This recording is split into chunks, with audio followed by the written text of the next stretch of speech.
Hola, buenas. Nosotros estamos en este equipo y estamos convocados en torno a un tema referente a la nueva institucionalidad en la educación chilena. Con esta gran pregunta, ¿educación de calidad? Nos vamos a presentar cada uno de nosotros para comenzar nuestra temática. Hola a todos, mi nombre es Juliana y participo en la presentación. Hola, soy Luis y soy partícipe de esta presentación. Hola a todos y todas, soy Carolina Lizana y también soy parte de este equipo. Bueno, ¿y quién inició esta presentación? Mi nombre es Matías Faúndes y queremos comenzar esta pregunta y esta presentación en torno a la concepción de que de distintas formas, algunos desde ser estudiantes, de haber terminado quizás hace poco la educación media, perdón, otros ya con la educación superior hace largo rato, incluso alguno por acá implicado como profesor, profesora. Queremos comenzar, ¿cierto?, con esta concepción de que cada uno participa activamente del proceso educativo. De esta forma, tenemos este contexto que se nos va a indicar. Sí, bueno, antes de empezar a hablar de esta nueva institucionalidad, yo creo que es importante dar un poco de contexto a lo que pasa antes de esta creación. Bueno, hablar un poco que el rol del Estado que tenía antes, previo a la dictadura, que estaba mucho más equilibrado en esto de un enfoque centrado en el bien social y en el equilibrio, de un acceso mucho más equilibrado, y también que esto fuera de o sea, post dictadura, se transformó y es lo que el autor llama a este modelo de mercado. Entonces, esta nueva institucionalidad busca, en el fondo, hacer una transición a esto nuevo y de qué manera lo está haciendo también. Y durante esta presentación nos vamos a ir preguntando si esta nueva institucionalidad en verdad está buscando esta nueva calidad educativa o todavía falta proceso para hacerlo. Perfecto. Y tal como se ve en la pantalla, este impacto que tuvo en la dictadura fue importante, tal como lo menciona también Juliana. Este cambio de lógica de un Estado un poco más fuerte, ¿verdad?, donde se mantenían los lineamientos a nivel nacional, se pasa a una lógica de mercado en donde obviamente se cambia y se descentraliza, se da una más fuerte a los municipios por la educación y entra en esta lógica de la competencia, ¿verdad? Donde la competencia entre los distintos entes de educación, los distintos colegios, hacen que las familias escojan, den esta libertad de elegir dónde quieren que los hijos, niñas, adolescentes estudien. Desde ahí es que se nos abre esta duda, ¿qué tan beneficioso fue esto? En términos de acceso, no tanto, porque para los años 80 ya había un buen acceso a la educación, pero en términos de calidad. De hecho, tal como lo indica Beley, el principal logro que tuvo este cambio fue principalmente para las instituciones privadas, en donde para los años 80 el 22% correspondía a una educación privada y ya para el 2013 fue el 60% de los organismos educacionales de nivel privado, donde entra también este tema de los subvencionados particulares, etcétera, y todas estas lógicas. Desde ahí entra esta duda, ¿verdad? ¿Qué tanta calidad hay hoy en día en la educación en base a todo este contexto que hemos estado comentando? Claro, hay un factor ahí como de dinamismo de la educación que a su vez tiene también elementos institucionales, ¿cierto, Carolina? Sí, de hecho, ahí me gustaría complementar lo que dice Luis, señalando que este énfasis en la calidad se produjo también por el clamor de la población, particularmente lo que se refiere a dos instancias en particular, que es el movimiento o la Revolución Pingüina del 2006 y la Revolución del 2011, donde fueron los estudiantes principalmente quienes pusieron en jaque, ¿cierto?, a la institucionalidad de ese momento y demandando en el fondo educación de buena calidad. Entonces, desde ahí, ¿cierto? Y producto a tensiones que todavía podemos ver, ¿cierto? Que son parte del gobierno actual, donde se proponen ciertas reformas y la derecha las rechaza, entonces hay que llegar a una suerte de negociación intermedia. Ese escenario se ha mantenido post dictadura y lo que se ha logrado, no se han logrado reformas profundas en educación que modifiquen este modelo de mercado, pero sí un énfasis importante en la calidad. Entonces, a partir de eso, ¿cierto?, donde la conversación está en la calidad, surge este concepto de nueva institucionalidad. ¿A qué se refiere el concepto de nueva institucionalidad particularmente ahora? se refiere a la creación del SAC, que es el Sistema de Aseguramiento de la Calidad de la Educación, que está compuesto por 4 instituciones, que son la Superintendencia de Educación, que es un organismo que fiscaliza el cumplimiento de las políticas de educación, el Ministerio de Educación, que es el órgano rector de estas políticas, la Agencia para la Calidad de la Educación, que es el organismo que asesora al Ministerio para el plan de evaluaciones, y el Consejo de Educación, que es el organismo que aprueba e informa acerca de las bases curriculares que corresponden a los planes y programas finalmente del Ministerio de Educación, que rigen finalmente que aprenden nuestros estudiantes, cuáles son los logros a alcanzar en cada curso. Claro.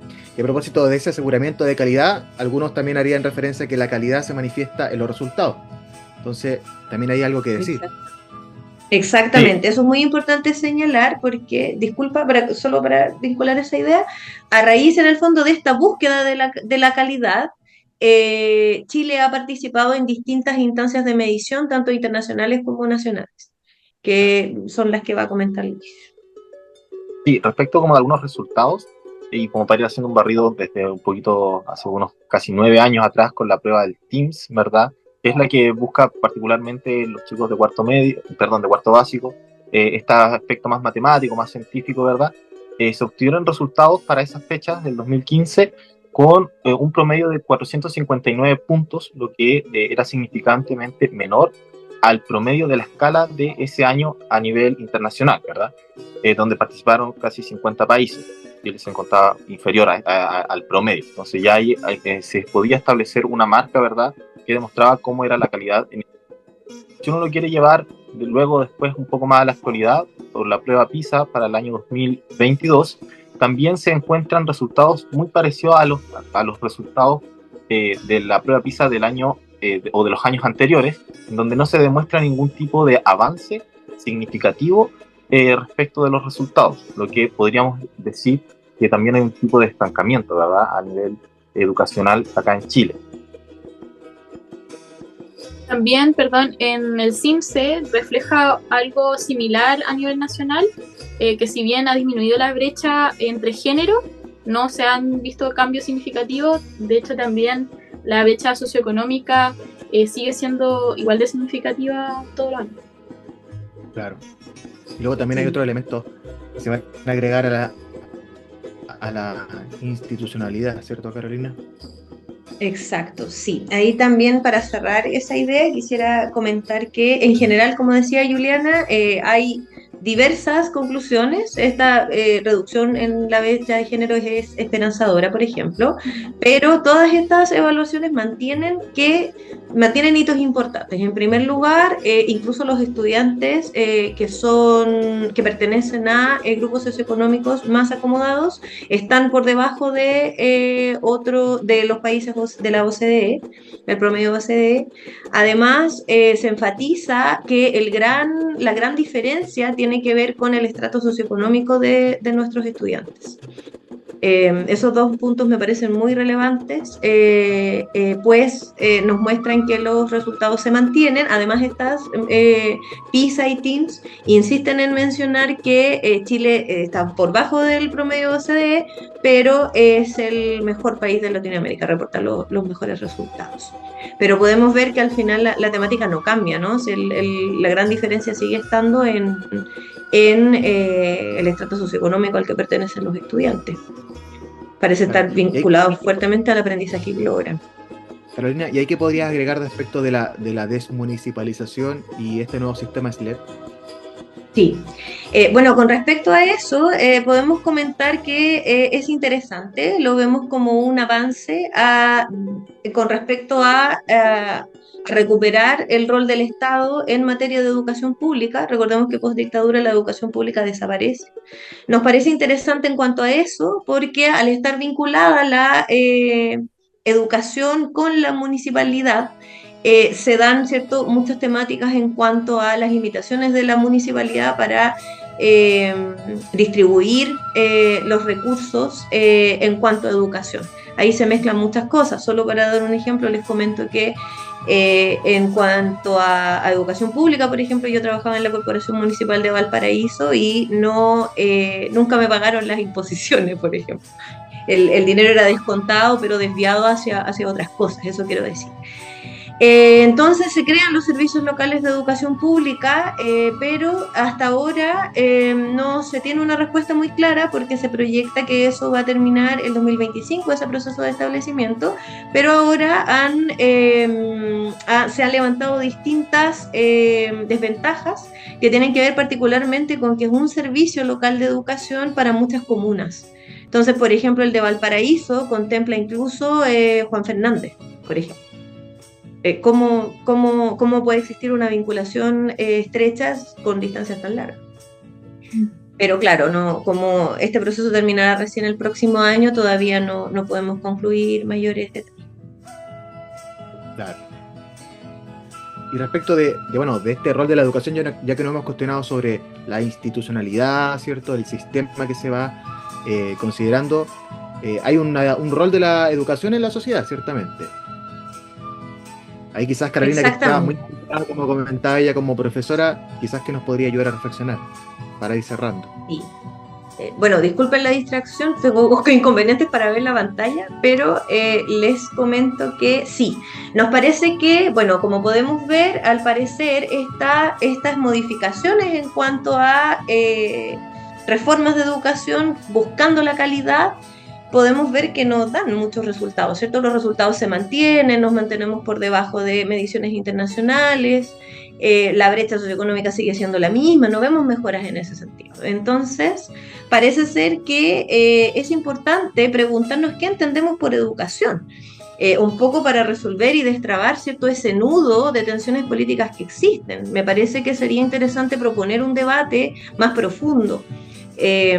Se concluye, ¿cierto?, la bibliografía es bastante amplia en cuanto a las necesidades de reformas más importantes. De hecho, Beley también lo señala, ¿cierto?, en su texto del año 2015. Mientras se siga repitiendo esta lógica de mercado, los resultados van a seguir siendo los mismos.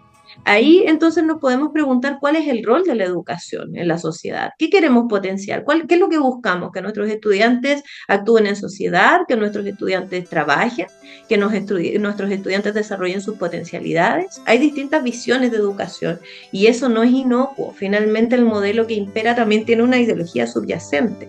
Entonces son preguntas importantes a hacerse. ¿Qué es la educación? ¿Cuál es el rol de la educación en la sociedad? ¿Qué es la calidad? ¿Qué significa eso? ¿Cuáles son los mínimos éticos que todas las personas en una sociedad deberían saber? Y ahí podemos abarcar a distintos teóricos, ¿cierto?, que se han preguntado por estas materias, como Dewey, como Paulo Freire, ¿cierto?, como Emile Durkheim, que tenían distintas concepciones en cuál es este rol, que lo detallamos un poquito en nuestro ensayo. Pero me parece que por ahí va la pregunta, ¿no?, que es lo que hemos conversado aquí. De todas formas, sí. Y quizá a propósito de esto vamos generando como ciertas reflexiones, ciertas conclusiones. En ese sentido, hemos querido hacer un barrido relativamente histórico, ¿cierto?, conceptual, institucional, y también en vista a esta noción de educación desde la perspectiva más nacional, considerando ciertamente algunos resultados nacionales e internacionales. Y en ese sentido, creemos que, bueno, de alguna forma, una de las opciones de respuesta es que la educación en Chile quizás debe ser más exigente en el sentido de que la institución, digamos, educacional en Chile podría encargarse no solamente de fiscalizar y no solamente de medir resultados, sino que también, de alguna u otra forma, en el ámbito político sobre todo y social, buscar reformas más profundas, buscar una reflexión más colectiva y que de alguna forma nuestra educación se impulse hacia, obviamente, el bienestar de toda la sociedad, pero particularmente de quienes están participando de ella, tanto docentes, ¿cierto?, profesores, como el estudiante, los colegios, ¿cierto?, como la institución grande. ¿Alguno de ustedes, bueno, quizás quiere agregar algún elemento o una palabra para poder ir cerrando, así brevemente? Sí, quizás como quedarse con esta impresión de llevar a cabo una reflexión respecto a esta temática. La palabra que yo ocuparía, reflexión, creo que es lo que más necesitamos, y también diálogo, porque finalmente tiene que ser una decisión que sea tomada entre todas las partes y participativa. Sí. Nos quedamos con esa idea, alguna otra forma para ir cerrando, pues lo que cada uno ha podido ir aportando. Y bueno, esperamos que también esta conversación que ha fluido, invite ciertamente a reflexionar. Así que nos quedamos con eso. Muchas gracias y nos encontramos prontamente. Hasta luego. Hasta luego. Chao.